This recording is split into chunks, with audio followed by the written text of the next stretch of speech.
Joining us now is Rabbi Menken, and Rabbi and I met some time back, and we've talked several times at CPAC and other things, and it's great to have him on our show. Rabbi, welcome. Thank you so much for having me. Good morning.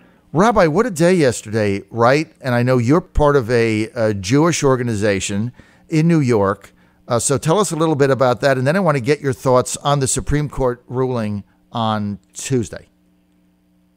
Well, there are two Supreme Court rulings we really have to talk about when you think about it, because it was a delightful day for religious liberty as well as Trump's authority to protect our borders.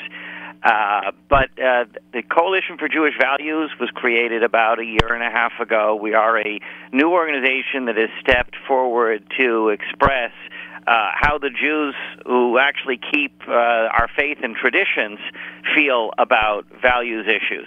Because unfortunately, so much of the dialogue that you hear in public is distorted. Actually, it's true that our president is in New York and our vice president, but I am actually in Baltimore, so I'm quite nearby to you. And that's how we met at CPAC, actually.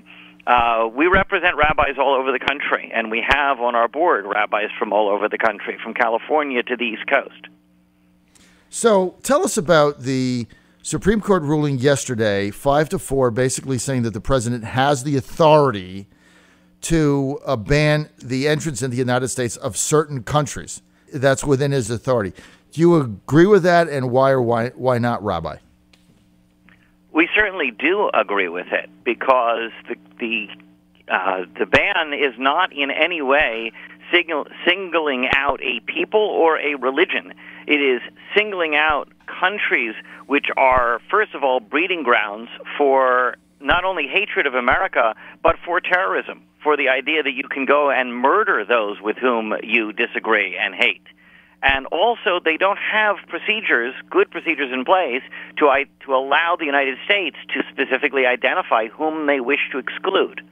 So the United States has to take a more radical measure of saying we're not going to let anybody in from those countries until we vet them more carefully. I don't think there's any question that the president absolutely has the right to ban countries, right? Because if you're from another country, you have no rights in the United States. This is what I never really even saw this debate. I mean, you have no rights. If you're coming across the border illegally, you have no rights. You're not a citizen. And so somehow we've got this thing so garbled. Anyway, we are with Rabbi Yaakov Menken. He is with the Coalition for Jewish Values. Your organization also commended Senator Ted Cruz for his idea in order to solve the crisis at the border that we have now. Rabbi Menken, can you elaborate on that? The reason to praise Ted Cruz was he was trying to propose a sincere solution to the problem. People are pretending that the situation prior to President Trump's zero-tolerance policy was actually good, that things were okay. And they really weren't okay. They were facilitating child trafficking and child abuse. There was an incentive in place for an individual not related to a child to bring that child across the border and claim to be that child's parent.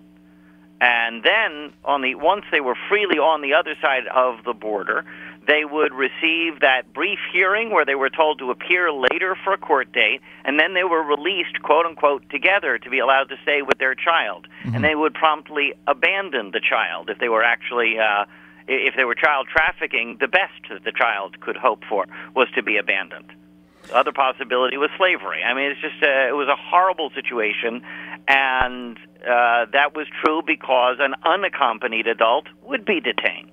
So there again, we're incentivizing bringing a child across the border, whether or not it's actually your relative. I couldn't agree more. I think you summed that up very well. We're with Rabbi Menken. He's with the Coalition for Jewish Values. That is the largest rabbinic public policy organization in America. They articulate and advocate for public policy positions based upon traditional Jewish thought. One of the rabbis in your organization, Rabbi Fisher, yesterday came out with a very strong statement. There was a letter signed by two national Orthodox organizations, Rabbi Menken, that basically was condemning Trump. And Rabbi Fisher said, look, you know what? This makes no sense. And these organizations are not representative of majority Jewish thought in America. Can you elaborate on that? I have to be completely honest with you. Yesterday being what it was, with the number of decisions rolling around, I have not yet personally seen Rabbi Fisher's essay on the topic. However, in which area was it talking? Was it talking about the immigration issue? Yes. And I think that there was a certain amount of widespread disappointment. In particular, it wasn't even what they said, but there were two national organizations that joined in a statement with a group of left-wing organizations whose hostility to the president is knee-jerk reactionary. You know, it doesn't matter if Donald Trump said that the sun rises in the east, they would oppose him. Right.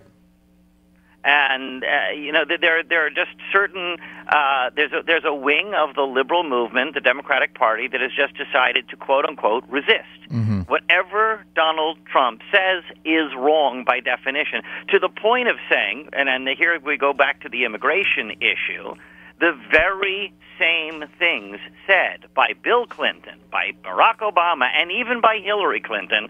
When President Donald Trump says the exact same words, it's racist. So, if that's your thinking, right, then it should be obvious that you cannot have a rational objection to Donald Trump on any policy. Even if you wish to disagree with him on the policy, don't sign on with organizations that are simply there because they hate Trump for breathing. Look, I'm glad you pointed that out because that's what a lot of us deal with. I want to get your take. Last week, Jared Kushner, senior counselor to the president and President Trump's son-in-law, and a top aide were going around the Middle East, meeting with various heads of state and trying to gain support for what they call the ultimate plan. This is going to be a plan to bring peace to the Israeli-Palestinian question. I'm not sure what progress they made. It seemed to me, Rabbi, that what Kushner was attempting to do was what I'm going to call triangulation, right? Basically, they feel their relationship with Israel is so strong, they've got so many chips they're owed, that they can eventually bring the Israelis to the negotiating table. And so I think what he did is he went to the Gulf states, starting with the Saudis. He went to MBS, and he said, look, you need to bring pressure on President Abbas and Palestinians and the Palestinian state to get to the table. And obviously we've backed your power grab, and we've backed a lot of things that you're trying to do. And then he went to Egypt and President Sisi and others. So it seems like they're trying to get everybody else on board, and that eventually President Abbas is going to have to come to the table, especially if the Saudis and Egypt are demanding it. And they have a common enemy, obviously in Iran. So, and then they feel, I think they can eventually convince Israel they have to deal with some negotiations. How do you see this playing out, Rabbi? Well, the first thing is I don't think that there's ever been a difficulty getting the Israelis to come to the negotiating table. There has never been a time when the Israelis have, even for a minute, said, we have to have preconditions, the following has to be done, the following has to be in place before we negotiate. This is the classic Arab-Palestinian tactic. It has been, that's what they did with Obama, where Obama pressured the Israelis into doing a total freeze on construction in the settlements, and to the point where a person couldn't put an extra room on their house. You couldn't remodel your house, you couldn't remodel your kitchen, you couldn't remodel your patio. And what did they get for it? Absolutely nothing. So the Israelis have always been willing to come to the negotiating table. What Abbas is doing is just stepping it up. The problem with any sort of peace plan right now is that they are unrealistic at the outset, and I don't really think that's Kushner's fault. I think that President Trump is saying to him, you're going to be the architect for our peace plan, and I don't know if they don't know going in that this is going to be a lead balloon that's not really going to happen, but this way it's just going to showcase who is actually being the intransigent party. You are right about one thing, which is that the Arab world really feels beholden to Donald Trump right now, which is a surprising statement and yet absolutely true because of the Iran deal. The only people who were more certain than Israel that this deal was a disaster is the Saudis, if you remember. Yes, Saudi Arabia was absolutely terrified at what Obama was doing to Iran, or with Iran, and allowing Iran to do. And now that there is a pushback against that, the Saudis and other Arab leaders feel beholden to Donald Trump. Well, and I think, the other leverage, I believe, that the Trump administration has over the Saudis right now and over their leader, MBS, is very simple. I mean, the Trump administration basically looked the other way when he attempted to consolidate power, arrested all those people, put them in the Ritz-Carlton, said there was corruption. But, I mean, what he was doing was getting rid of the ruling council and basically making it a one-rule state. I mean, that's what MBS is in the middle of doing. And don't you agree that the Trump administration basically didn't do anything about it? They just looked the other way, so it was a tacit approval. I think based on that, and based on some of the other things the administration has done, I think the president has accumulated a number of chips with the Saudis that eventually there's going to come a time where he's going to play them. What do you think? It could be. I mean, the fact is that the president has been incredibly busy with foreign policy and has done some incredible things that nobody anticipated, most recently with North Korea. But I simply don't think that they have the ability to prioritize dealing with every country's internal affairs. If the Saudis have been doing the following to consolidate their control of their people, it was pretty much an authoritarian state from the get-go. Right. Remember, they only recently decided that it's going to be legal for women to drive after all. Right.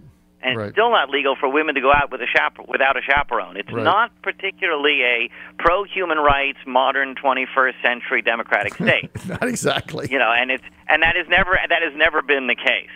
So I don't know that I regard the transformation as dramatic as you're saying, in that it's simply it's the Saudis being Saudis.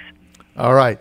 Well, look, I appreciate your perspective. We have to have you on a continual basis. Rabbi Yaakov Menken, thank you for being with us. He is with the Coalition for Jewish Values. CJV is the acronym, the largest rabbinic public policy organization in the United States. Rabbi Menken, thanks for being with us. We really appreciate your perspective. Thank you, sir.